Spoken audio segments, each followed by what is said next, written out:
Okay, so in the last video we went over this dashboard, which is our specific domain dashboard, and we can look at our keywords and edit things. This is for Amazon.com on my personal account, not on that tester account that I set up for you guys. So you can see how well they're ranking here.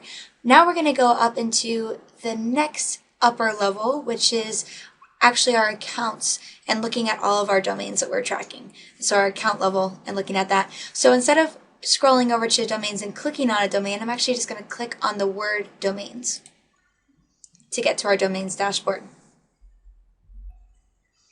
Okay, so here you can see a very similar setup to our specific domain dashboard.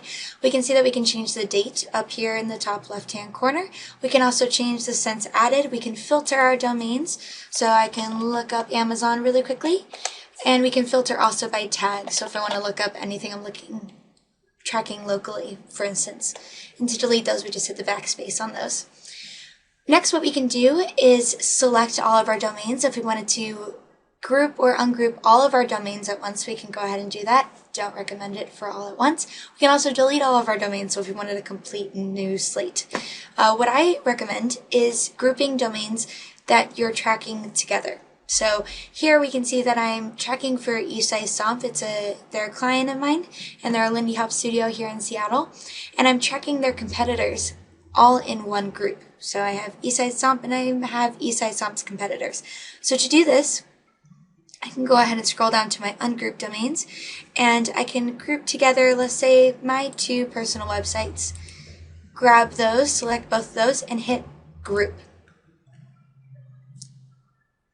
Now my two domains are grouped, and I can just go ahead and rename this by clicking on that icon and hitting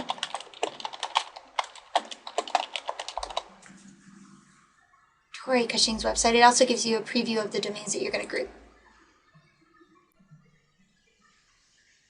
Cool, so now that you know what each of these little sections are, you can also go ahead and get an overview of how your domains are doing by just going over here to Google, Yahoo, and Bing. And we can see that Eastside Stomp is performing 71 in Google, which is not too great, but if we go down to, let's say, Amazon, then we can see that Amazon is ranking 14 in Google on average for their domain, and 38 in Yahoo, 38 in Bing. If we want to go ahead and just select and favorite any of these, we can just click on this little star icon and add that to our favorited domains. So we can go ahead and click on that and get a little preview of all the domains that we have favorited. We can also hop back over to all domains and continue to see this kind of overview of how all of our domains are doing. If you want to download all of this data at once, you can just download this page as a CSV, but with this option up over here in the right-hand corner.